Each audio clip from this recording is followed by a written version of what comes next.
Hello बच्चों, कैसे हैं आप। COC CA classes channel. मेरे बच्चे, इस चैनल को हमने बनाया है अपने CA वाले बच्चों को स्टडी कराने के लिए। चाहे आप फाउंडेशन के हों, चाहे इंटर के, चाहे फाइनल के, आपके सारे कंटेंट को हम यहाँ पे डिलीवर करेंगे और आपको एग्जाम में दी बेस्ट तैयारी कराने के लिए हम लोग पूरी कोशिश करेंगे। All the best, thank you.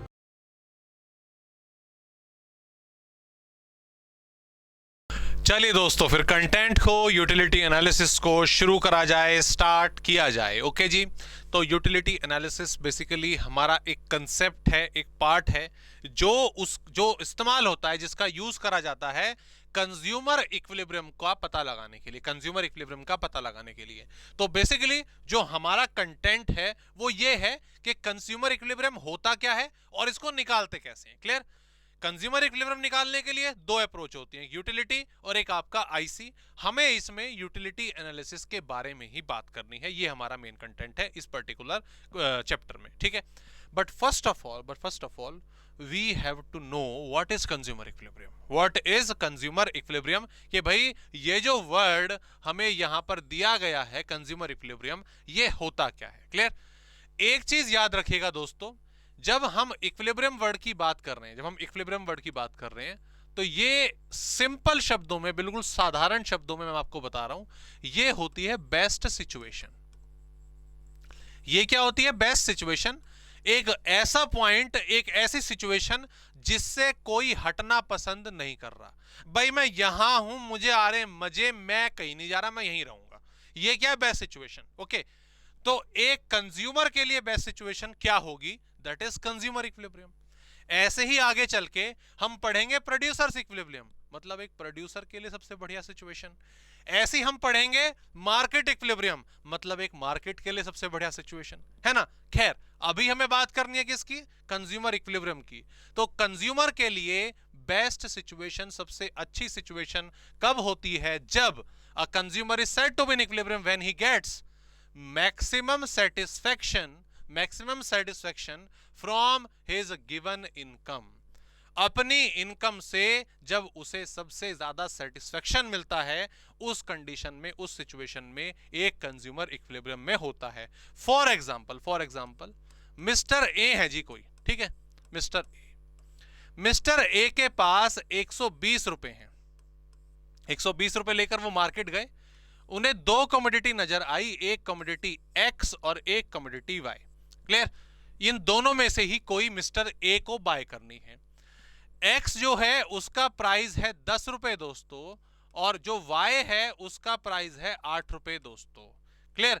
अब अगर मैं आपसे पूछूं कि मिस्टर ए एक्स और वाई में से कौन सी कमोडिटी कंज्यूम करेंगे, तो अभी आप सीधा सीधा बोल दोगे वाई, ठीक है। लेकिन ऐसे बोलना जरूरी नहीं है, क्योंकि हो सकता है एक्स और वाई की क्वालिटी बहुत अलग हो। एक्स बहुत अच्छी क्वालिटी का है, वाई बेकार क्वालिटी का है ना। एक्स, ये सेब है, तो ये एक्स वाला सेब बहुत बढ़िया है, मीठा है। वाई वाला सेब मीठा नहीं है, देखने में बेकार लग रहा है ना, पता चल रहा है।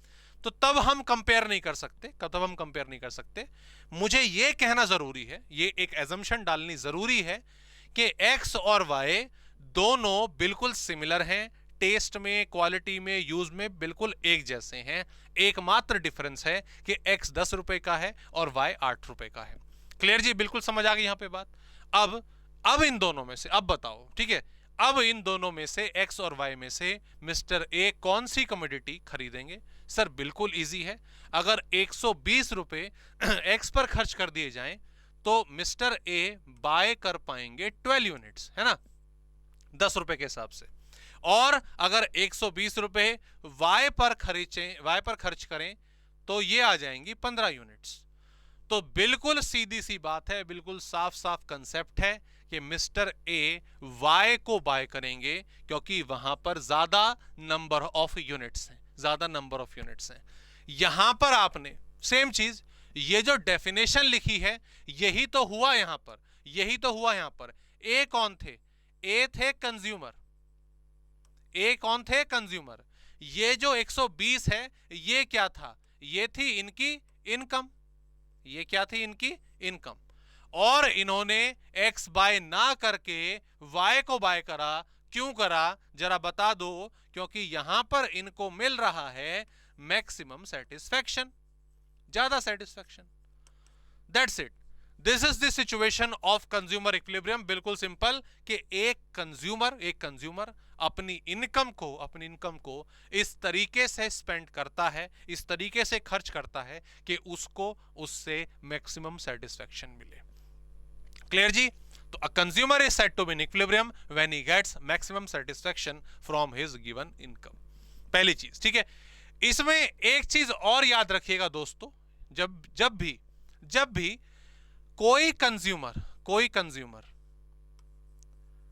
हमेशा टारगेट करे किसको? मैक्सिमम सेटिस्फैक्शन को, कि भाई वो चाहता है कि भाई मुझे अपनी इनकम से, पैसे से ज्यादा सेटिस्फैक्शन मिले। ऐसे कंज्यूमर को दोस्तों बोला जाता है रैशनल कंज्यूमर। क्या बोला जाता है? Rational consumer. क्लियर? भाई मान लो आप मार्केट गए, आपकी जेब में आपका मान लीजिए 50 रुपए, आपका मन करा चलो आज गोलगप्पे खाते हैं, है ना, गोलगप्पे खाने आप मार्केट में गए। अब एक शॉप है, एक बड़ी सी शॉप, उसमें शीशे विशे लगा रखे, एसी वेसी लगा रखा वहां पे है, वो भी गोलगप्पे देता है, और उसके गोलगप्पे 50 रुपए के मान लो 5 आते हैं, है ना जी, 50 रुपए के 5। एक दूसरा गोलगप्पे वाला सामने, उसने अपनी छोटी सी रेडी लगा रखी है, ठीक है, लेकिन बढ़िया गोलगप्पे वो देता है, सर्व करता है, वो 30 रुपए के 5 देता है, 20 रुपए के, वटेवर, कुछ भी मान लो, मतलब कम प्राइस पे देता है। अब दोनों की टेस्ट में, दोनों की क्वालिटी भी सेम है, क्वालिटी में कोई डिफरेंस नहीं है, सब कुछ सेम है, बस वो महंगा इसलिए दे रहा है, वो शोरूम बना रखा है उसने अपने गोलगप्पों का, और ये अपना भाई साइड में अपना रेडी वेडी लगा के ठीक ठाक तरीके से, साफ तौर तरीके से ये भी दे रहा है। अब आप स्टाइल के लिए कि oh my god I have to eat in the restaurant वगैरह वगैरह, ऐसे स्टाइल मारने के लिए चले जाओ वहां पे, हैं 50 रुपए के 5 गोलगप्पे, क्या मजा आया तुम्हें उसमें, हैं? तो आप रैशनल कंज्यूमर नहीं, you are not a rational consumer. लेकिन जब आप गए दूसरे वाले के पास कि भाई ठीक है, सस्ते हैं, बढ़िया भी दे रहा है, अच्छे भी हैं, क्या दिक्कत है ना, उस पे गए, then you are a rational consumer। Clear? तो ये चीज याद रखिएगा। हमने जो एग्जांपल लिया यहाँ पे मिस्टर ए का, मिस्टर ए ने अपना अमाउंट स्पेंड करा वाई पर, क्यों? सेम है, यूनिट ज्यादा आ रही है, तो इसको खरीदो ना, तो mister A is rational consumer. Mister A खरीद के ले जाते अपना एक्स, ठीक है, खाते वो भी घर पे, सेटिस्फेक्शन उससे मिलता, बट उस कंडीशन में हम मिस्टर ए को रैशनल कंज्यूमर नहीं कहते, ठीक है। तो ये मीनिंग हुई किसकी? हमारे कंज्यूमर इक्विलिब्रियम की। अब आगे बढ़ते हैं, अगली हेडिंग दोस्तों हमारी आ रही है, ये साइंस वाला कुछ छोटा मोटा कंसेप्ट हम पढ़ेंगे, अभी बताते हैं क्या है ये। कार्डिनल यूटिलिटी अप्रोच, या यूटिलिटी मतलब हमारे इकोनॉमिक्स की भाषा में, ठीक है, जो आपका ट्रेडिशनल अप्रोच है, पुरानी अप्रोच है सेटिस्फेक्शन को मेजर करने की, कंज्यूमर इक्विलिब्रियम को फाइंड करने की, राइट, वो हमारी क्या है? वो यूटिलिटी है, ठीक है। उसका एक और नाम, दूसरा नाम हमारा क्या है? कार्डिनल अप्रोच है। क्या है हमारा? कार्डिनल अप्रोच है, ठीक है, ट्रेडिशनल है। तो सबसे पहले हमने बोला अभी चैप्टर में कि हमें कंज्यूमर इक्विलिब्रियम निकालना है, उसके लिए हम यूटिलिटी एनालिसिस का, यूटिलिटी अप्रोच का इस्तेमाल करेंगे। लेकिन पहले ये तो पता हो यूटिलिटी क्या होता है, व्हाट इज यूटिलिटी। तो सिंपल, बिल्कुल सिंपल दोस्तों, measure of satisfaction is utility। measure of satisfaction is utility। yes, ये चीज याद रखिएगा। जब भी हम किसी भी पर्टिकुलर चीज को, पर्टिकुलर कमोडिटी को कंज्यूम करते हैं, तो हमें उससे मिलता है सेटिस्फेक्शन, है ना भाई, हमें उससे क्या मिलता है? हमें उससे सेटिस्फेक्शन मिलता है। उस सेटिस्फेक्शन को मेजर करने के लिए जिस टर्म का हम इस्तेमाल करते हैं उसको बोला जाता है यूटिलिटी। क्लियर? जैसे फॉर एग्जांपल, बहुत तेज प्यास लगी है, आपने 1 गिलास पानी पिया, ओह शांति मिली, 2 गिलास पानी पिया, ओह अरे भाई तृप्ति, है ना। तो ये क्या है? सेटिस्फेक्शन। इस सेटिस्फेक्शन को हम मेजर करते हैं यूटिलिटी में। किसमें? यूटिलिटी में। क्लियर? ऐसे भूख लगी बहुत तेज, मम्मी खाना दो, दाल चावल परोसे मम्मी ने, फटाफट आप खा गए, 1 बाउल, 2 बाउल, 3 बाउल खा गए, है ना। तो क्या? सेटिस्फेक्शन रिसीव हुआ, यू गेट द सेटिस्फेक्शन। उस सेटिस्फेक्शन को मेजर करने की एक टर्म है, उसका नाम है हमारा क्या? यूटिलिटी। क्लियर? इतनी सी बात है। तो कोई भी हमारा सेटिस्फेक्शन, उसको हम मेजर करेंगे यूटिलिटी में, ठीक है। इसके अलावा कुछ रिलेटेड पॉइंट हमें यूटिलिटी से रिलेटेड मालूम होने चाहिए। वो क्या है? वो पहला पॉइंट कि utility is not equals to usefulness is not equals to usefulness. आपको सेटिस्फेक्शन मिला लेकिन वो आपके लिए यूजफुल है ऐसा नहीं है, हमेशा नहीं है। मतलब कुछ केस में होगा, ऐसा नहीं है। पानी आपने पिया, आपको सेटिस्फेक्शन मिला, पानी आपके लिए यूजफुल भी था। खाना आपने खाया, आपको सेटिस्फेक्शन मिला, आपको ये आपके लिए यूजफुल है। लेकिन कोई आदमी, उसको हैबिट है सिगरेट पीने की, ठीक है, कि उसको ड्रिंक करने की, मतलब लिकर वगैरह कंज्यूम करने की। अब सेटिस्फेक्शन तो उसको स्मोकिंग से भी मिल रहा है, सेटिस्फेक्शन तो उसको लिकर से भी मिल रहा है, अल्कोहल से भी मिल रहा है, बट वो यूजफुल तो नहीं है ना। ओके तो पहली चीज हम ध्यान में रखेंगे कि ये आपका ऑब्वियस सी बात है, आपका यूटिलिटी जो है वो हमेशा यूजफुलनेस के बराबर हो ऐसा नहीं है। इसके अलावा इसमें एक चीज और याद रखेंगे कि ये आपका साइकोलॉजिकल है, ये आपका साइकोलॉजिकल है, ये इमेजिनरी है, ये आपका इमेजिनरी है, ठीक है। ये मतलब हमें इतने का सेटिस्फेक्शन मिला, वो यूटिलिटी अभी मेजर करना सीखेंगे, उसके नंबर्स हम एस्टिमेट करना सीखेंगे, क्लियर। बट याद रखिएगा इसका कोई फॉर्मूला नहीं होता, फॉर्मूला नहीं होता। जैसे मान लो मैंने 1 गिलास पानी पिया, मुझे सेटिस्फेक्शन मिला, तो मैं कह दूंगा मुझे 10 यूटिलिटी का सेटिस्फेक्शन मिला। 10 यूटिलिटी या 10 यूटिल्स इस तरीके से कहते हैं को। हम उसको ये भी कह सकते हैं कि आपने 1 गिलास पानी पिया, आपको सर मुझे 15 यूटिलिटी का सेटिस्फेक्शन मिला।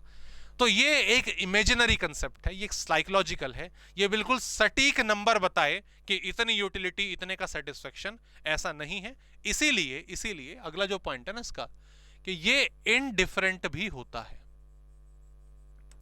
ये क्या है? इनडिफरेंट भी होता है। इनडिफरेंट मतलब 1 गिलास पानी मैंने पिया, मुझे सेटिस्फेक्शन अलग मिल सकता है, आपने 1 गिलास पानी पिया, आपका सेटिस्फेक्शन अलग हो सकता है। तो पर्सन टू पर्सन वेरी करेगा, ये एक इंपॉर्टेंट चीज, ठीक है। एंड यस ऑब्वियसली हम अभी जब इसको अपना मेजर करना सीखेंगे, अभी जब हम किस तरीके से यूटिलिटी निकाली जाती है, तो याद रखिएगा इसमें एक इंपॉर्टेंट नंबर क्या, कार्डिनल नंबर्स, उसको हम क्या बोल देते हैं? कार्डिनल नंबर्स बोल देते हैं। कार्डिनल नंबर से मतलब है लाइक 1 2 3 4 5 6, इस तरीके से ही हम इसको मेजर करेंगे, इस तरीके से ही इसको नंबर्स की फॉर्म में इसको कैलकुलेट करा जाएगा। Okay so these are some features for utility. होता क्या है, इसके कुछ कुछ मेन पॉइंट क्या है। हाँ, कंक्लूजन क्या है कि जो हमारा सेटिस्फेक्शन है, जो मेजर ऑफ सेटिस्फेक्शन है, उसे मेजर करने का जो तरीका है वो हमारा यूटिलिटी होता है। क्लियर जी? चलिए अब आगे बढ़ते हैं। ओहो ये कुछ पता नहीं 3 लोग क्या है ना, लोग तो 3 नहीं है, लोग एक ही हैं, पेट इनका कुछ गड़बड़ा रहा है बार बार। हमें यूटिलिटी दोस्तों, हमें यूटिलिटी का जो मेजरमेंट है, जो हमारी यूटिलिटी का मेजर है, वो 2 पार्ट में सीखना है। एक है टोटल यूटिलिटी और एक है marginal utility. Total utility, marginal utility, clear? ये दोनों हैं क्या, जरा समझा देता हूं। डायग्राम इसका भी हम बनाएंगे, टेबल इसका बनाएंगे, पहले लॉजिक समझ लेते हैं। देखो टोटल यूटिलिटी को अगर मैं सिंपली समझूं, टोटल सबको जोड़ दो। यस, टोटल यूटिलिटी इज या TU is sum of all utilities, sum of all utilities derived from consumption of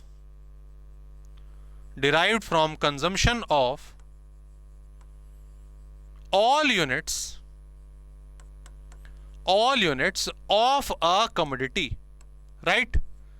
एक कमोडिटी को हमने कंज्यूम करा, उस कमोडिटी को कंज्यूम करने से उसकी सारी की सारी यूनिट्स को कंज्यूम करने से जो भी सेटिस्फेक्शन, जो भी यूटिलिटीज हमें मिली हैं, हमें रिसीव हुई हैं, उसका टोटल हमने कर दिया, सम कर दिया, वो क्या बन गया? आपका टोटल यूटिलिटी। क्लियर जी? समझ आ गया? जैसे फॉर एग्जांपल इस चित्र की तरफ हम देखते हैं, भाई साहब को बड़ी तेजी से, बहुत तेजी से प्यास लगी है, ठीक है। अभी इनका पेट आप देख रहे हो बिल्कुल खाली है, इन्होंने एक बोतल उठाई और गट गट गट गट गट पी ली, ठीक है, पी ली, ये इनके पेट में गया, भाई सेटिस्फेक्शन मिला, है ना जी? ये सेटिस्फेक्शन मिला।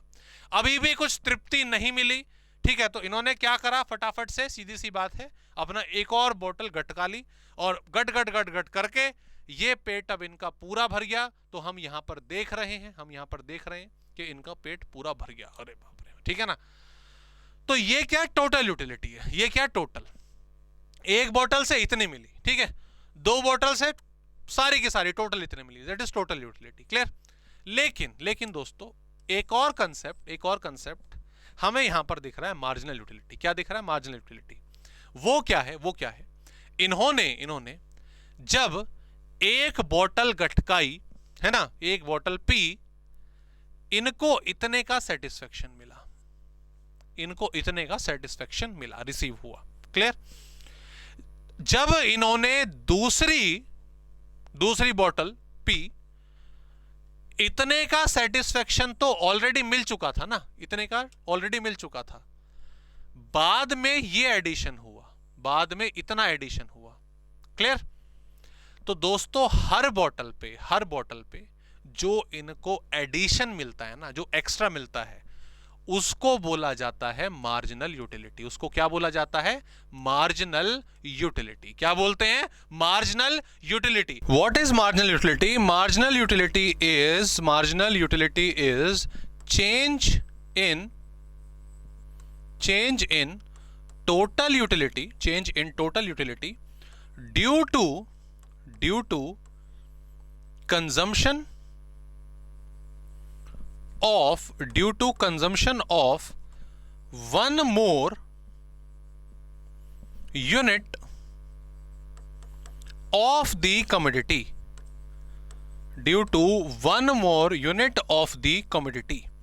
क्लियर जी। ये हमारा पॉइंट है। देखो इसको थोड़ा और समझते हैं, ठीक है। इसका एग्जांपल और बेहतर तरीके से जरा मैं क्रिएट करता हूं और आपको समझाता हूं, ठीक है। ये जो लाइनें हैं, ये वाली मैंने अभी आपको नहीं बताई, नहीं समझाई, अभी समझेंगे। ये लिखा क्या, मैं पढ़ देता हूं। Very thirsty, high marginal benefit. Moderately thirsty, moderate marginal benefit. Not thirsty at all, low marginal benefit. क्या है देखो, अब समझते हैं, ध्यान देना। पेन साइड रख दो, आराम से बैठ के तसल्ली से देखो सिर्फ अभी, ठीक है। नोट डाउन तो कर ही लिया, नहीं करा बाद में करना। ध्यान दो, देखो relationship between TU and MU. मैं यहां पर यूनिट्स लिख रहा हूं आपका 1 2 3 4 5, ठीक है। ये यूनिट्स क्या है? ये यूनिट्स है ग्लास की, यानी कि ग्लास ऑफ वाटर की। 1 गिलास पानी, 2 गिलास पानी, 3 गिलास पानी, 4 गिलास पानी ग्लास की है, ठीक है। इससे मिलने वाला टीयू, इससे मिलने वाला टोटल सेटिस्फेक्शन क्या है, जरा समझते हैं। ध्यान दो। आपको बहुत तेजी से प्यास लगी हुई है, ठीक है। सफर में खेल के आए, भाग दौड़ करके आए, धूप में थके हारे घर पहुंचे, आप थ्रस्टी हैं, ठीक है।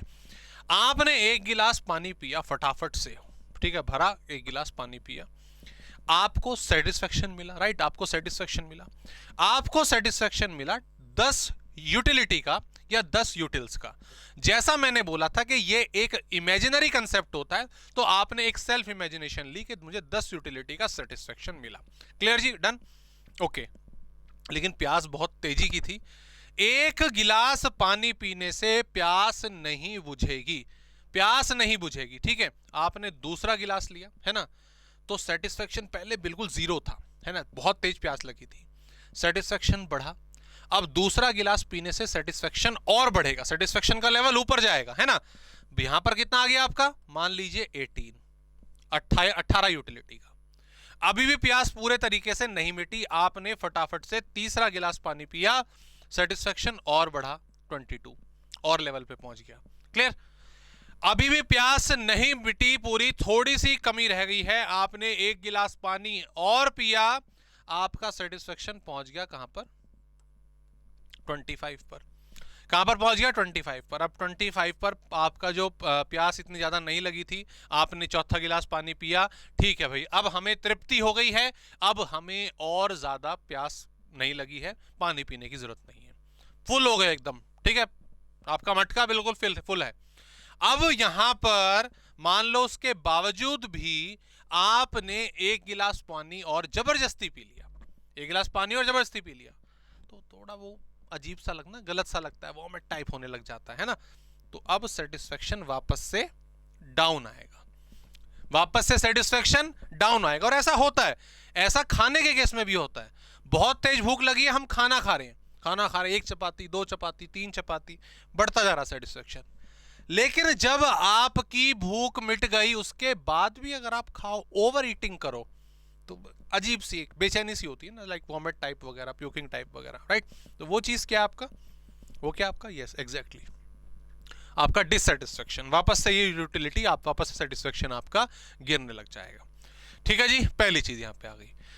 ये तो दोस्तों बात हुई टोटल यूटिलिटी की। सर ये तो हमें अभी समझ आ गया था ऑलरेडी, पहले भी क्लियर, कि एक चपाती ओवरऑल हमें कितना सेटिस्फेक्शन मिला, 10 का, 2 चपाती ओवरऑल 18 का, तीनों से 22 का, चारों से 25 का। ठीक है, what is the concept of MU, what is marginal utility?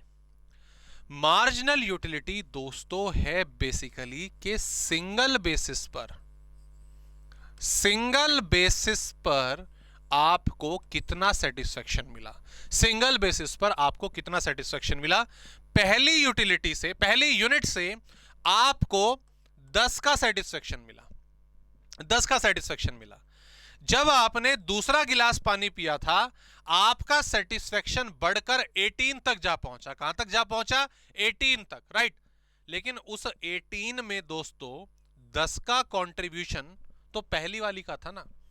अगर आपको 2 गिलास पानी से 18 यूटिलिटी का सेटिस्फेक्शन मिला है, तो उसमें से एक पहले गिलास का कंट्रीब्यूशन 10 है, तो दूसरे वाले का कितना हुआ, 8। एडिशनल सिंगल बेसिस पर जो एक्स्ट्रा एडिशनल सेटिस्फेक्शन आपको मिल रहा है, that is a marginal utility, that is what marginal utility. Similarly अगर मैं बात करूं थर्ड पे 22, अरे 2 का कंट्रीब्यूशन तो 18 ऑलरेडी था, तीसरी ने 4 का दिया, फोर्थ ने 3 का दिया, फिफ्थ ने -5 का दिया। हाँ जी, माइनस भी हो सकता है, कोई दिक्कत वाली बात नहीं। तो ये जो आप एग्जाम्पल यहां पे देख रहे हैं, ये जो केस आप यहां पे देख रहे हैं, that is the concept of marginal utility, कि आप जब ओवरऑल सबको जोड़ दो तो वो टोटल है, लेकिन एडिशनल बेसिस पर हर एक्स्ट्रा यूनिट को कंज्यूम करने से जो सेटिस्फेक्शन मिल रहा है, उसको आप मार्जिनल यूटिलिटी बोलेंगे, क्लियर।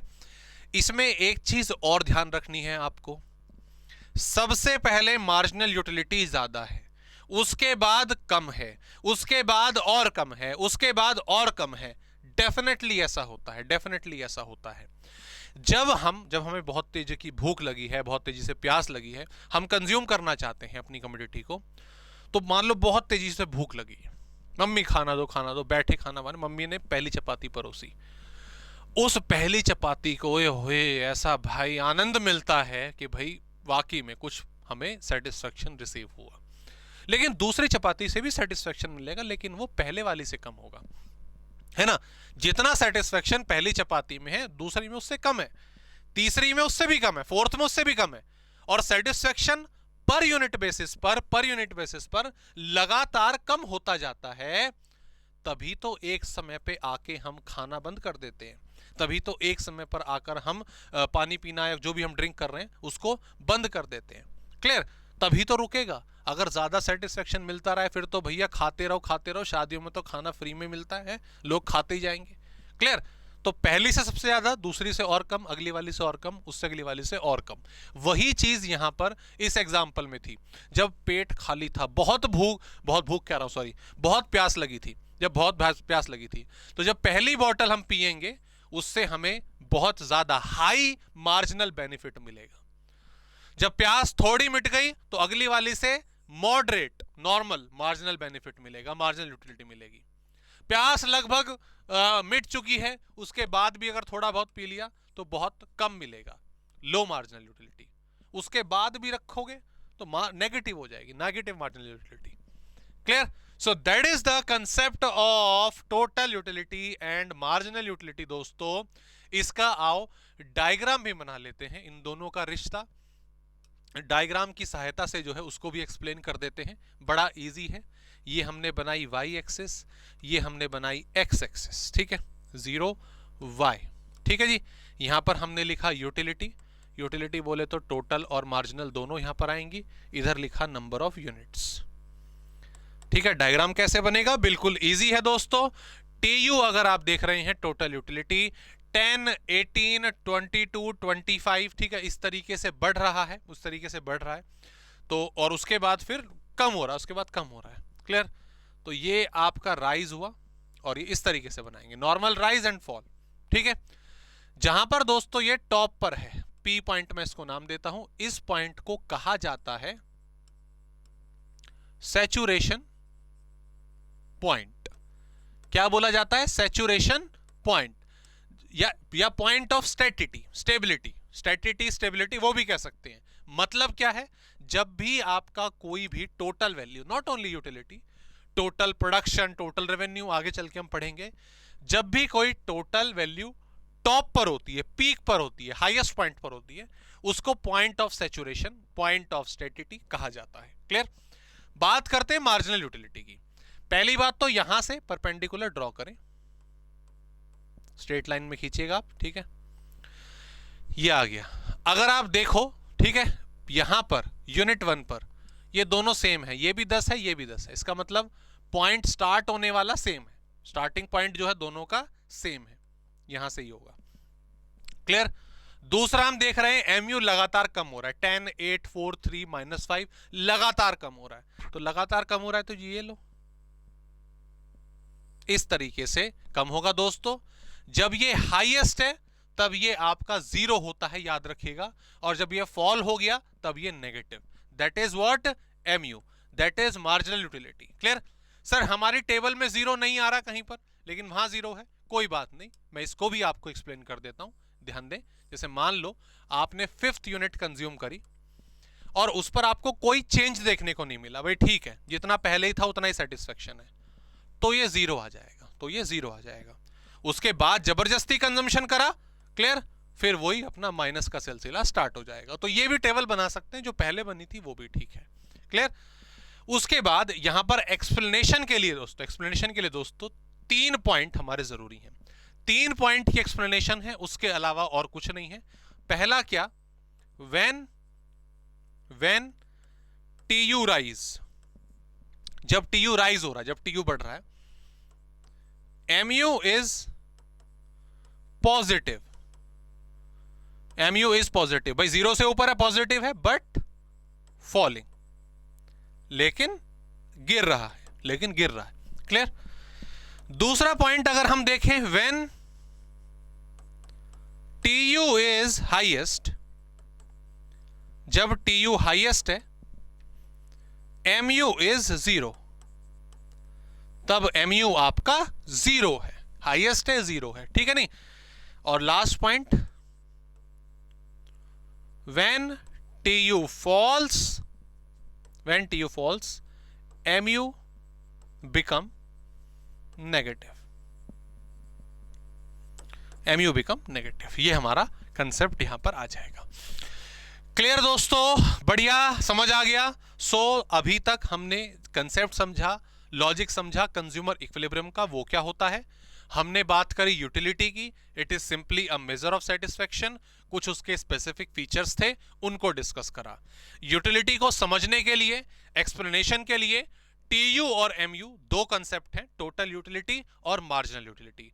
टोटल सिंपली सबका टोटल कर दो जो भी आपने कंज्यूम करा। एमयू की अगर मैं बात करूं तो एमयू इज सिंपली व्हाट, जो एडिशनल बेसिस पर हमें सेटिस्फेक्शन मिलता है हर यूनिट को एक्स्ट्रा कंज्यूम करने पर। क्लियर? डन? आगे बढ़ते हैं, चलिए आगे ले जाते हैं गाड़ी को। एक हेडिंग हमारी दोस्तों, एक और, law of diminishing marginal utility.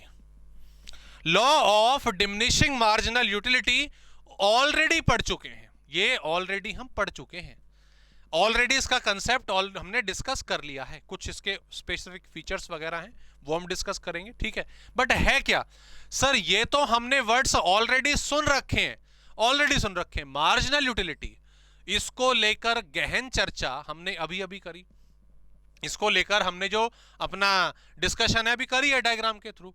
Marginal utility क्या है? Every additional satisfaction.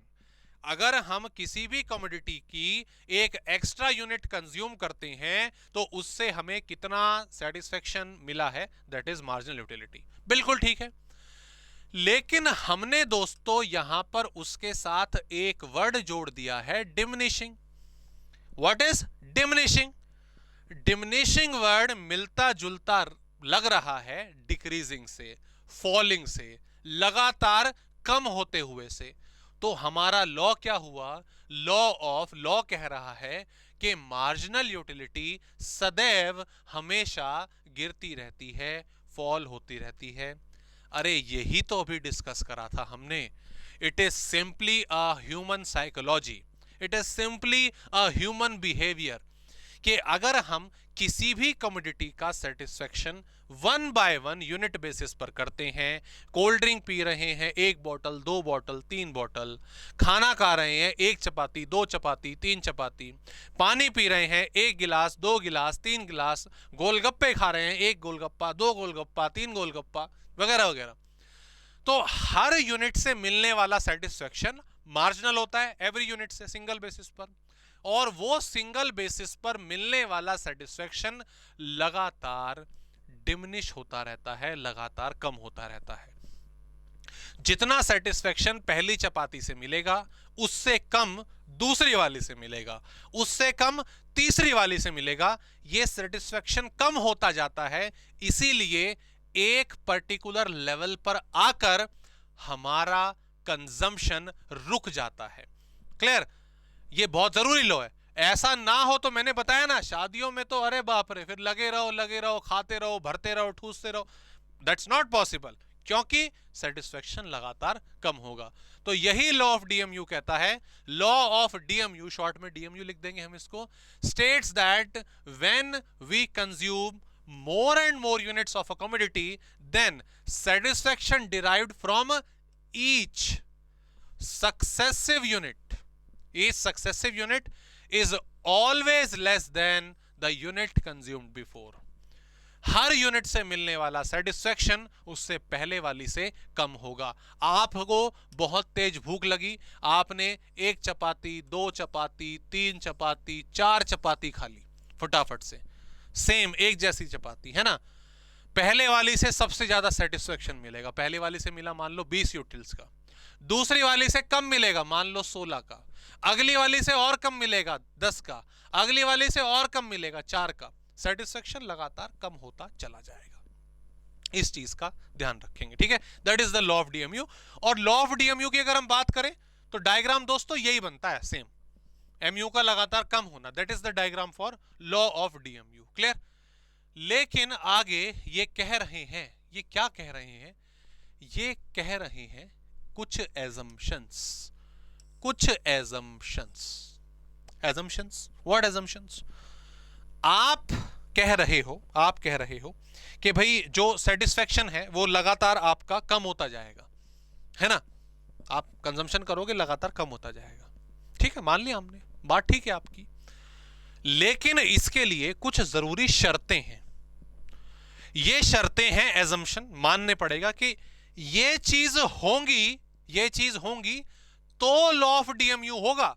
ओके, ये चीज होगी तो लॉ ऑफ डीएमयू होगा। अगर इनको दरकिनार कर दिया तो लॉ ऑफ डीएमयू हमें देखने को नहीं मिलेगा। मतलब हो सकता है अगली यूनिट पर सेटिस्फेक्शन ज्यादा हो सकता है अगली यूनिट पर सेटिस्फेक्शन ज्यादा हो। तो वो कौन कौन सी assumption है जो लॉ ऑफ डीएमयू के लिए हमें ध्यान रखनी है? पहला है होमोजीनियस प्रोडक्ट। होमोजीनियस प्रोडक्ट मतलब आइडेंटिकल, एक जैसे। कोल्ड ड्रिंक पीने गए, पहली पीली कोक, दूसरी बोला भाई लिम्का दे दे, लिम्का बीच वाली, फैंटा दे दे, फिर बोल रहा है स्प्राइट दे दे, और कह रहा है कि भाई हमारा जरा सेटिस्फेक्शन मेजर करो। अरे ऐसे ना हो पाएगा भैया, ऐसे ना हो पाएगा, ऐसे हम यूटिलिटी मेजर नहीं कर पाएंगे। 3 गिलास कोल्ड ड्रिंक पीनी है ना, पी लो, मना नहीं है, या तो कोक ही पियो 3 गिलास तब यूटिलिटी मेजर हो पाएगी, या फैंटा ही पियो 3 गिलास तब मेजर हो पाएगी। अलग अलग कंज्यूम कर रहे हो तो पॉसिबल नहीं है। सो सबसे पहली शर्त यह है कि जो प्रोडक्ट आप कंज्यूम कर रहे हो दैट मस्ट बी आइडेंटिकल, वो एक जैसा ही होना चाहिए। दूसरा है standard unit of consumption. Yes, very important, standard unit of consumption. आप जो है कंजम्पशन कर रहे हो, ठीक है जी।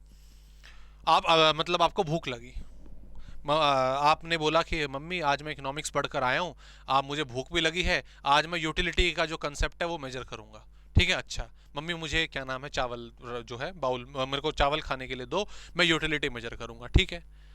अब मम्मी ने आपको एक चावल दे दिया खाई से, फिर दूसरा चावल दिया खाई से, तीसरा दिया खाई से। अरे क्या एक एक चावल से यूटिलिटी मेजर हो पाएगी क्या?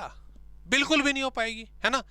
उसका एक स्टैंडर्ड सा है, एक बाउल में खाऊंगा तो मुझे पता चलेगा कितना सेटिस्फेक्शन मिला, कुछ गया पेट में लगेगा, दूसरा खाया तब पता चलेगा। चपाती आपके सामने सर्व होने के लिए आई, तो एक पूरी चपाती, राइट, एक पूरी चपाती से आपको कितना सेटिस्फेक्शन मिला, ये नहीं कि एक बाइट से कितना मिला, वो नहीं मेजर कर पाओगे। थके हारे आप दोस्त के घर गए, आपने बोला दोस्त यार पानी पिला जल्दी से फटाफट, वो चम्मच में लेके आ गया पानी, ये ले पानी पी ले, अब मारोगे तुम उसे फटाफट से, दिमाग खराब है तेरा, चम्मच में कौन पानी देता है भाई, अरे गिलास में पानी देते हैं, गिलास में पानी दोगे तब प्यास मिटेगी, गिलास पिएंगे तब थोड़ी तसल्ली से मिलेगी, है ना, यही चीज तो होगी। तो यूनिट जो है वो स्टैंडर्ड होनी चाहिए। आप जो भी यूनिट गिलास पानी में नहीं, पानी गिलास में गिलास पानी में नहीं, पानी पी रहे हैं तो गिलास में, चपाती खा रहे हो तो standard size of the chapati, rice खा रहे हो तो बाउल, है ना, ये एक तरीका है, ये एक तरीका है। तो स्टैंडर्ड यूनिट होनी चाहिए। The different unit consume should be consist of standard unit. If a thirsty man is given water by successive spoonful the utility of the second spoonful of water में conceivably greater than the utility of first one. Obviously पहले वाली तो पानी पता ही नहीं चला, दूसरे वाली चम्मच पता ही नहीं चला, तीसरे वाली पता नहीं, 10-12 चम्मच पी तब लगा एक घूंट पानी पिया यार, है तब सेटिस्फेक्शन सा होगा, तो गलत है ना। यूनिट साइज स्टैंडर्ड होना चाहिए। अगला पॉइंट, हाँ ये पॉइंट आ गया आपका, क्या यूनिट जो कंजम्पशन है आपका, यूनिट कंजम्पशन वो आपका कंटिन्यू होना चाहिए, ठीक है। एक चपाती अब खाली, है ना, एक चपाती अब खाली, एक चपाती खाली 2 घंटे बाद, अगली चपाती 3 घंटे बाद, अरे ऐसे थोड़ी ना मेजर होगा। एक चपाती खाई है उसके इमीडिएट बाद दूसरी, एक गिलास पानी पिया है उसके इमीडिएट बाद दूसरा, जो गैप है कंजम्पशन के बीच में वो नहीं होना चाहिए। गैप होगा तो मार्जिनल यूटिलिटी प्रॉपरली नहीं कैलकुलेट हो पाएगी। तो अगला पॉइंट ये कहा गया कि जो कंजम्पशन है वो आपका रेगुलर बेसिस पर होना चाहिए। साथ ही the law fails in the case of prestigious goods. Prestigious goods, हाँ वो बाद में हम एग्जांपल इसका देखेंगे। प्रेस्टिजियस गुड्स के केस में भी लॉ ऑफ डीएमयू अप्लाई नहीं होता। ये हमारे अरे ये हमारे एक भाई साहब, ठीक है, हाँ, इनके घर के बाहर एक गाड़ी खड़ी हुई है ना, अच्छी ना ड्राइंग मेरी, ये इनके चेहरे की स्माइल, अरे वाह मेरे घर के बाहर एक गाड़ी है, वाह क्या बात है। इन्होंने एक गाड़ी और खरीद ली, इन्होंने एक गाड़ी और खरीद ली, इनके चेहरे की मुस्कान और बड़ी हो गई। होता ही नहीं होता। एक लड़की, ये लड़की रिबन बांध रखा है, ठीक है भाई, देखो बुरा मत मानना, ड्राइंग थोड़ी रिबन है। इनके पास एक रिंग डायमंड की, गोल्ड की, चेहरे पे स्माइल। लेकिन जब दूसरी आ गई, अरे बाप रे बाप, बाप रे बाप, अरे और बड़ी स्माइल। तीसरी आ गई, अरे बाप रे बाप, अरे इतनी बड़ी, मतलब बहुत बड़ी स्माइल हो गई। क्लियर। तो प्रेस्टिजियस गुड्स के केस में लॉ ऑफ डीएमयू अप्लाई नहीं करता, सीधी सी बात है। जब गाड़ी ज्यादा होंगी, बढ़िया बढ़िया, ज्यादा सेटिस्फेक्शन मिलेगा, अगली वाली पे और मिलेगा। इन केस ऑफ डायमंड आपका गोल्ड, कैश, अरे पैसा, जितना ज्यादा पैसा उतना ज्यादा सेटिस्फेक्शन, है ना।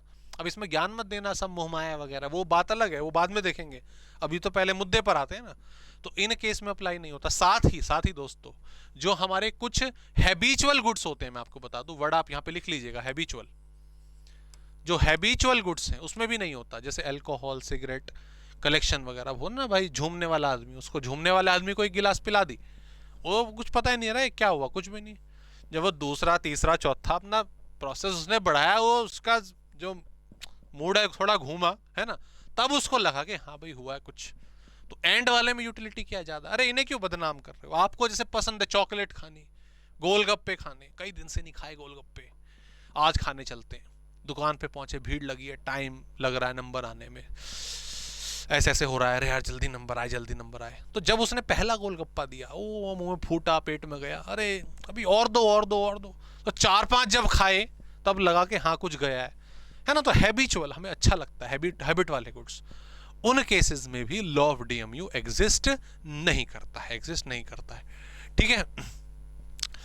Case of related goods utility is not fact dependent. कई बारी कुछ केसेस में हमारी जो क्या नाम है यूटिलिटी है वो रिलेटेड गुड्स पर भी डिपेंड करती है। ठीक है, जैसे भाई एक कप चाय, पहली एक कप चाय हमने पी, उसमें चीनी नहीं थी। ठीक है, टी के लिए शुगर क्या है, रिलेटेड गुड है, मतलब कॉम्प्लीमेंट्री रिलेटेड है, होना ही चाहिए, है ना। चीनी नहीं थी, मजा नहीं आया, अरे भाई दोबारा बना यार, उसमें चीनी फिर ठीक ठाक डाली गई, तो उसमें सेटिस्फेक्शन मिला। अब इस केस में क्या है, दूसरे वाले गुड्स के कंडीशन में हमें सेटिस्फेक्शन ज्यादा मिला। तो इस केस में भी अगर रिलेटेड गुड जो है वो प्रेजेंट नहीं है तो हो सकता है यूटिलिटी आपका वेरी करे, डिफर करे। Clear. And based on unrealistic आपका कंजम्पशन, कुछ भी हम कंडीशन अपनी तरीके से डालेंगे, अगर अनरियलिस्टिक डालेंगे तो बस लिखने के लिए, कवर करने के लिए लाइन हो गई, तो भी हमारा लॉ ऑफ डीएमयू जो है वो अप्लाई नहीं होगा। ठीक है जी। एजम्पशंस का उल्टा कर दो, है ना, एजम्पशंस का उल्टा कर दो तो भी हम बता पाएंगे कि किन केसेस में लॉ ऑफ डीएमयू अप्लाई नहीं होता। तो बड़े सिंपल से एग्जांपल यहाँ पर है, जैसे अगर हम बात करें collection of rare goods, hobbies, miser, money and gold, reading और बुक्स, इसमें से देखो कुछ एग्जांपल तो मैं आपको अपने वाले शेयर कर देता हूँ, लाइक माई ओन लाइफ। जैसे अगर मैं बात करूँ दोस्तों, collection of the rare goods, मेरे को ना पेबल्स, हॉबीज की बात करूं तो मुझे ना ट्रैवल करने का बड़ा शौक है, ट्रैवल करने का। इंस्टा आईडी पे आप जाओगे अगर मेरी, मतलब देख लेना, मन करे तो वहाँ पे फोटोज वगैरह देखो, तो मैं घूमता रहता हूँ, डालता रहता हूँ, ये मेरी एक हॉबी है। और जहाँ जहाँ ट्रैवल करने जाता हूँ ना, मैं वहाँ से ना मतलब पेबल्स इकट्ठे करके लाता हूँ, अपने पेबल्स मतलब भाई पत्थर वगैरह, जैसे किसी नदी किनारे बैठे वहाँ से एक पत्थर उठा लिया, लेक के किनारे गए वहाँ से एक पत्थर उठा लिया, है ना, याद के तौर पे कि भाई हम यहाँ कभी घूमने गए थे। तो होता क्या है, एक तो पहली बात तो जब मैं ज़्यादा ट्रैवल करता हूँ और ज़्यादा ट्रैवल करता हूँ, मेरी सेटिस्फेक्शन बाद में बढ़ती है, तो लॉ ऑफ डीएमयू फेल हो रहा है। साथ ही पेबल्स की बात करता हूँ तो जैसे मेरा जो ड्राइंग रूम है उसमें जो टेबल है वो ना वो ग्लास की है, मतलब उसका स्पेस और ऊपर वो ग्लास से कवर है। सो व्हाट आई डू कि जो भी मैं पेबल इकट्ठा करके लाता हूँ ना अलग अलग जगह से, वहाँ पे नाम लिख देता हूँ उस पत्थर पे मार्कर से, और उसको वहाँ सजा देता हूँ। जैसे जैसे वो पत्थर बढ़ रहे हैं, आप कहिएगा सर फोटो भेजो जरा एक बार, ऐसे ही थोड़ा हंसी मजाक में करेंगे, जब मैं फोटो भेजूंगा आप लोग उसकी, तो जैसे जैसे वो पत्थर बढ़ रहे हैं ना, तो मुझे अच्छा सा लग रहा है। पहले जब स्टार्टिंग में 3-4 पत्थर थे, वो लगता था यार मैं क्या है यार 3-4 पत्थर हैं बस इतने ही, लेकिन अब जैसे जैसे थोड़ा ज़्यादा घूम रहा हूँ, पेबल्स इकट्ठा कर रहा हूँ, वो थोड़ा बढ़ता जा रहा है, धीरे धीरे उसमें ग्रोथ होती जा रही है, तो लग रहा है कि यार बढ़ रहा है, मजा आ रहा है ना। तो जब कलेक्शन आप बढ़ रहा है आपका, जब आप अपनी हॉबी के हिसाब से, क्रिकेट खेलने का भी मेरे को शौक है, तो क्रिकेट जितना ज़्यादा खेल रहे हैं मज़ा आ रहा है, रेगुलर खेल रहे हैं मज़ा आ रहा है ना, तो इन केसेस में लॉ ऑफ डीएमयू अप्लाई नहीं होता। बुक्स की बात करें, बुक्स मैंने अपने शेल्फ वगैरह में लगा रखी है, मेरे को अलग अलग शौक है, कुछ स्पिरिचुअल पढ़ने का भी, कुछ माइथोलॉजिकल पढ़ने का भी, इन्वेस्टमेंट की बुक्स पढ़ने का भी। आप भी हैबिट डालो बुक्स पढ़ने की, मैं बाकी माइथोलॉजिकल में नहीं, बट एटलीस्ट फाइनेंस की बुक्स आपको पढ़नी चाहिए। ठीक है, आप बताइएगा, व्हाट्सअप करिएगा, मैं आपको बुक सजेस्ट करूंगा। बहुत अच्छी हॉबी है दोस्तों, ये बहुत अच्छी हॉबी है। जितनी बुक्स पढ़ोगे, अपनी वाले सिलेबस की तो पढ़नी है, अब कहोगे सर आप अपनी नहीं पढ़ी जा रही, एक्स्ट्रा क्या पढ़े, अरे लेके आओ, 15-20 मिनट टाइम निकालो पढ़ने का, वो बहुत अच्छी हैबिट होती है, बहुत कुछ आप सीखोगे। तो वो बुक का शेल्फ जैसे जैसे भरता जाता है ना, एडिशनल बुक से, अपने सिलेबस की नहीं एडिशनल बुक से, वो बड़ा अच्छा लगता रहता है। तो जहां पर आपके ये वाले केसेस होंगे वहां पर लॉ ऑफ डीएमयू अप्लाई नहीं होगा। ठीक है, जो हमने केसेस आपके देखे, हर जगह डीएमयू आपका अप्लाई हो ऐसा नहीं है, स्पेसिफिक केस हमने देखे जहां पर अप्लाई नहीं होगा। Why it is useful? Why we have to consider the law of DMU? हमें DMU को समझना क्यों जरूरी है? हमें यूटिलिटी को मेजर करना बहुत जरूरी है। क्यों? एक है वैल्यू पैराडॉक्स। वैल्यू पैराडॉक्स में दोस्तों ना एक एग्जांपल है कि एक प्यासा आदमी है बड़े दिनों से 3-4 दिन हो गए उसको पानी नहीं मिला। उसके सामने एक बॉटल पानी और एक आपका डायमंड का जो रिंग है वो उसके सामने रखी गई। ये आइसक्रीम ज्यादा लग रहा है, डायमंड कम लग रहा है। उसे एक बॉटल पानी दी गई, एक डायमंड दिया गया, बोला गया इन दोनों में से एक सेलेक्ट कर ले। अब वो 3-4 दिन से प्यासा है ना, डायमंड लेके क्या करेगा? जब जिंदा ही नहीं रहेगा तो डायमंड लेके क्या करेगा? डेफिनेटली वो जाएगा किसकी तरफ? पानी की तरफ। ये लॉजिक है, दैट्स अ लॉजिक। अब यहां पर अगर आप देखें वैल्यू, अगर देखें मॉनेटरी टर्म्स में डायमंड की बहुत ज्यादा है, ओके, बट कंजम्पशन के हिसाब से उसके लिए जरूरी क्या है? उसके लिए यूटिलिटी जरूरी है।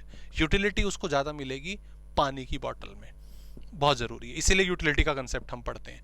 ऐसी बेसिस फॉर इकोनॉमिक लॉज, अभी कंज्यूमर इक्विलिब्रियम हम निकालना सीखेंगे, ठीक है, तो उसमें हमें जरूरी होगा यूटिलिटी का पता होना। Finance ministry, redistribution of income. Finance ministry का मतलब utility of distribution of wealth का मतलब ये गवर्नमेंट बजट हो गए। गवर्नमेंट बजट पेश कर दिए, इन्वेस्टमेंट करती है ना अलग अलग सेक्टर में, एग्रीकल्चर में इतना, इंडस्ट्री में इतना, फलाने सेक्टर में इतना। That is on the basis of what? Yes, utility, कि कहां पर लोगों को ज्यादा सेटिस्फेक्शन मिलेगा, कहां पे लोगों को ज्यादा जरूरत है, कहां पे इस मनी को अगर इन्वेस्ट करा जाए तो उसका बेनिफिट ज्यादा निकल कर आएगा। ये चीज सोचकर जो है वो इन्वेस्टमेंट जो है करी जाती है फाइनेंस मिनिस्ट्री में, आपका बजट में, वगैरह वगैरह। Got it? तो इन सब चीजों को पढ़ने के लिए हमें यूटिलिटी की, डीएमयू की जरूरत होती है। क्लियर? तो दोस्तों ये हमने आज की क्लास में कंटेंट कवर करा गया। नेक्स्ट क्लास में हम कंज्यूमर इक्विलिब्रियम की डिटरमिनेशन सीखेंगे और सिंगल कमोडिटी के केस में ही हमें इसको सीखना है। क्लियर? और आज की क्लास में जो हमने बेसिकली समझा दोस्तों, we discuss about the meaning of consumer equilibrium, हमने यूटिलिटी समझा और मेन हमने समझा एमयू का बिहेवियर, एमयू कैलकुलेट कैसे होता है और डीएमयू से, लॉ ऑफ डीएमयू से उसका क्या लेना देना है। आई विश ये कंटेंट आपको प्रॉपरली समझ आया। कोई भी क्वेरी, कोई भी डाउट है, नोट डाउन करा और उसे पूछिए व्हाट्सएप वगैरह पे, और यस डेफिनेटली नोटबुक में मार्क करते चलिए अपने इंपॉर्टेंट पॉइंट्स। क्लियर? बाकी मिलते हैं आपसे नेक्स्ट क्लास में। हम स्टार्ट करेंगे आपका consumer equilibrium in case of single commodity. Please take care. Hello बच्चों, कैसे हैं आप? क्या हालचाल आपके? पहले तो आगे बढ़ने के पहले आप सबसे रिक्वेस्ट है कि जो कंटेंट आप देख रहे हैं हमारे चैनल पे, इस कंटेंट को आप बाकी जितने भी आपके फ्रेंड्स हैं, दोस्त हैं, उनके बीच में आप फैलाएं। बहुत मेहनत होती है मेरी और मेरी टीम की एक एक कंटेंट को डिजाइन करने के लिए। आपके लिए, हमारे सीए बच्चों के लिए आपका हर एक चैप्टर का one shot revision, quick revision, marathon, आपके जितने भी कंटेंट है उसके ऊपर में काम करना, हमारी पेड क्लासेज के अंदर में एक एक कंटेंट के ऊपर में वर्क करना, बहुत मेहनत करते हैं हम लोग। और एक ही अल्टीमेट टारगेट होता है कि हमारे बच्चे, यानी कि आप अपने अल्टीमेट गोल को अचीव करें, that is chartered accountant degree. मेरे बच्चों, पहले मैं और मेरी पूरी टीम दिल्ली के एक एरिया में हम लोग इसको सीए की क्लासेस प्रोवाइड किया करते थे, लेकिन फिर हमने डिसाइड किया कि क्यों ना अपनी क्वालिटी एजुकेशन को पूरे ऑल ओवर इंडिया में फैलाया जाए at very reasonable cost. Repeat कर रहा हूं, वेरी रीजनेबल कॉस्ट। बिलीव कीजिए, हमने इस सक्सेस को बहुत हद तक पाया है मेरे बच्चे। पूरे ऑल ओवर इंडिया में हजारों बच्चे जो सीए कोर्स को ऑप्ट किए हुए, वो हमारे साथ स्टडी कर रहे हैं और बहुत हद तक अपने आप को आगे बढ़ाया है। मेरे प्यारे बच्चों, कुछ रिव्यू पूरे ऑल ओवर इंडिया से हमारे पास सीए बच्चों के आए हैं हमारी क्लासेज को लेकर। मैं चाहता हूं कि वो आपसे शेयर करूं, आप प्लीज एक बार उसको देखें। Hello everyone, this is Pari Maheshwari and I am a CA Foundation student. Hello, my name is Vanshika and I am doing CA Intermediate right now. Hello friends, myself Prashant Dikshit. I took coaching from COC Education. मैंने Santosh Kumar sir की classes ली थी CA inter group 1 का। I took my accounts tuition from Santosh sir. Sir तो accounts के legend, सबको पता है, वो तुम यूट्यूब में देख सकते हो। Thanks to Rahul Bhutani sir, he is my maths teacher and maths is very difficult but now I don't think like that. Economics Vineet sir पढ़ाते हैं, जो कि डिफिकल्ट कॉन्सेप्ट को काफ़ी इजी वे में एक्सप्लेन करते हैं। I take my business law classes from CA Raghav Goyal sir sir, he is just amazing. All the teachers clear our concept very nicely and they guide us in each and every step. Monday to Saturday आपका doubt session होता है जिसमें आप WhatsApp पर calling के through आप अपने doubts पूछ सकते हैं और टीचर्स अवेलेबल होते हैं जो कि आपके डाउट्स को पर्सनली सॉल्व करते हैं. The most important thing about COC is that COC provides us very easy books to study. Thanks to COC, my concepts are pretty clear, my doubts get clear right away, and I'm even able to score a good marks. Thank you. Thanks to COC जिन्होंने मेरी journey को काफ़ी आसान बना दिया है. Thank you. Thank you so much. And video को like करें, सब्सक्राइब करें एंड सभी अपने दोस्तों के पास पहुंचाएं. ऑल द बेस्ट बच्चे, all the best. Thank you बच्चों, थैंक यू जी, थैंक यू.